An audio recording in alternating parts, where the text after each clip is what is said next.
Hello everyone, my name is Ricardo Romero. I am 26 years old. I study a degree in foreign languages teaching in LONAT. I'm going on my fourth semester already. I work as an admin support for Acrisure Southwest in the USA market, and what I do on my everyday is work, study. I do calisthenics, so that's my only hobby. This task is the number one interaction using familiar English expressions for the course English 4. Here we're going to discuss about the needs and strategies to cope with my learning process. So the first question here is, what motivated you to choose English 4? This course is a mandatory element, or actually a requirement to finish my degree. But moreover, English 4 has more advanced material to complement the English educational level that I already have, and to keep up with my learning process, practicing my writing, my reading, my speaking, and as well as my listening, and to increase my vocabulary range. What are your personal goals for the course? Well, basically in my case, I would like to improve my writing skills while creating complex texts with the proper syntax, which is the proper grammar. I also would like to share all my knowledge with my colleagues and vice versa, and also to practice my speaking and to improve my pronunciation while recording videos, and also practicing this on the speaking sessions. Finally, I would like to gain as much more knowledge as possible about the language and to read a lot from all the bibliography contents that we are given. What aspects of English do I find most challenging? Speaking, writing, listening, or reading? I would say reading is the most difficult, because a particular characteristic of the English language is that the words are not written as the way we pronounce them. They're different. Besides, some words have double consonants and do not follow some basic rules. Words like, for example, harassment, consecutively, and also success. So one would have to memorize all those words, how they're written and how we have to pronounce them, because in most cases they're different. Which grammar rules or vocabulary areas do I struggle with the most? Well, fortunately, in general, I do have a good command of the English language. But however, I do find challenging the vocabulary in some cases, because as I mentioned before, some words follow a specific rule to write appropriately them, which leads to the rabbit rule, that is a spelling generalization for doubling the middle consonant in two-syllable words. It addresses the double middle consonant in words like, for example, rabbit and kitten. Both words have a stress in rabbit in the first syllable, rabbit and kitten. And as they do have this stress, we would have to double the middle consonant. In the case of rabbit, would be the B as in boy, rabbit, and in the case of kitten, would be the T as in Tom, kitten. However, as I mentioned before as well, there are some exceptions that do not follow basic rules, like this one, and would be in words like lemon and wagon, because neither of the words, they do not have a stress, neither on the first nor the second syllable. So it would be just lemon and wagon. That's why they do not follow the rabbit rule. And by paying attention to the stress, we would have a better idea about how to basically write these words in the appropriate form. How confident are you in using English in real life situations?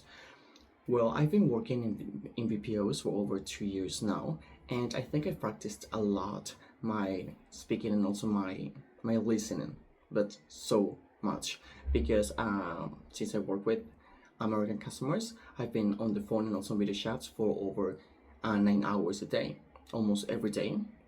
And well, I've gained a lot of accuracy, fluency, and as well as a new range of vocabulary. So this leads me to a very good English level. I know it's not perfect because I've made a lot of mistakes. I still make mistakes all the time, which is normal because English is not my mother tongue. It is Spanish, and however, I still make a lot of mistakes while speaking in Spanish, so let alone English. But actually, I've learned a lot so far, and I think if I keep up with this process, my English is going to become even more fluent than it is already. The good thing about speaking in English almost all the time is that your mind takes less time to think, and you just let it flow, and that's when you gain, the fluency while speaking. In what context do I feel most comfortable or uncomfortable using English? Well, in my case, I would say that I feel the most comfortable at having a conversation face to face in a park, at a cafe, because I just can be myself without worrying about making any mistakes. However, when I'm at work, like having a work meeting, I do sometimes it gets kind of overwhelming because I do not like to make any mistakes, and sometimes I get like a little bit of stiff, and I don't like that because I cannot be myself. And I think that we should have like a way to actually be in the middle of being yourself and also trying to sound as professional as possible. But what happens is that you don't want to make mistakes, so like to sound like you have an accent, but it's actually normal because English is not my first language, it is Spanish, so it's normal if I have an accent. But sometimes you like, the perfect to be perfectionist and to sound as best as possible. Do I learn better through visual aids, listening, reading, writing, or hands-on activities? Well, in my case, I am more of an experiential learner. I learn by doing or putting into practice what I'm taught.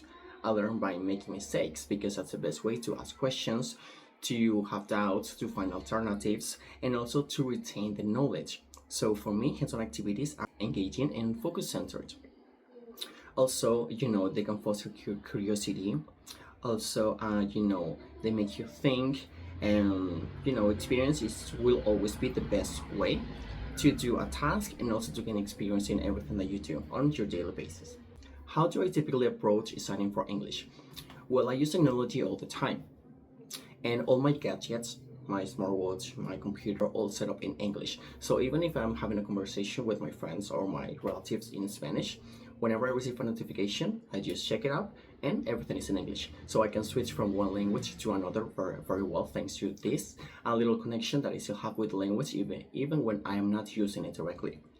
So, all my knowledge and my abilities that I have gained for all these years can last in the long run. So I'm currently studying a book called The Blue Book of Grammar and Vocabulary. So this is more centered on developing, improving my writing skills, something that I do need to master a little bit more. What types of activities or materials help me learn best? For example, videos, podcasts, books, interactive exercises. Well, in my experience, I find interactive exercises the best to practice your vocabulary and your grammar skills, or a specific topic in English, especially if they are online and give you a automatic feedback. Because if you make mistakes, the platform will give you the proper feedback, how the word is actually pronounced, what it means, or what it was actually the correct grammar form to use on that specific case. So that's perfect because when you make a mistake, you get the feedback and you learn how to fix it, which is what you actually need. You need a correction. And so you can learn, faster from the mistakes you made. And I think that podcasts, when you do not have actually friends to practice your listening, also your speaking, podcasts are perfect for listening because the more people are on air, the more accents you will get to know and actually to get used to. For example, if on air there are kids or adults from different areas, for example, people from New York and also people from British, the accents are totally different, and also some words are pronounced and written differently. So that would be perfect for perfectioning your English. I think that books are also a good resource, but actually more for improving your reading pace, to get to know different words, to look them up, to know what they mean and how to use them in the future, and also how they are spelled. What specific areas of English do I want to improve by the end of the course? Well, my weakness is in English is my writing. I find challenging this feeling of some words with double consonants, and especially the ones that ends in ly or lly, in words like gladly, gradually, centrally. I am very interested in mastering the use of pronunciation marks to be more professional when it comes to writing complex texts or essays for university and also for work. How will I measure my progress in these areas?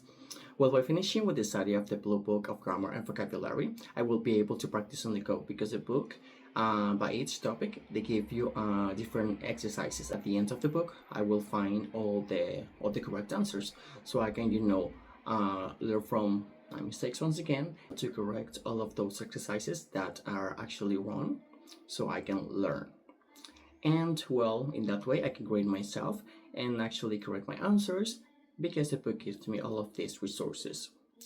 The good thing about that is that I can learn by my own at my own pace, clear up my doubts and know all the questions that I may have. And the last question: what steps can it take to achieve these goals? Well, firstly, designing a timetable to plan my task is crucial because time is short. So especially if, like me, you have a lot of activities that you do on your daily basis. For example, I do work, I do study and work out every day, and also I cook. I hate it, but I have to. So trying to cope with everything is pretty difficult if there is no plan created. That's why a timetable or a plan organization, it's perfect here. Another step would be, getting away of social media or getting away basically from my phone when I am doing my tasks or do my homework. Or I should just, put my phone on airplane mode or do not disturb mode, so I do not receive any notifications and I would not have the temptation to actually check it out. That will make me focus more on the tasks that I'm doing at university. I think that drinking a lot of water and eating healthily is perfect for your mind, so you can focus actually all the time, and your mind can be ready for you to retain knowledge to keep up with everything. So thank you so much for watching. This was everything. Hope you have a wonderful day.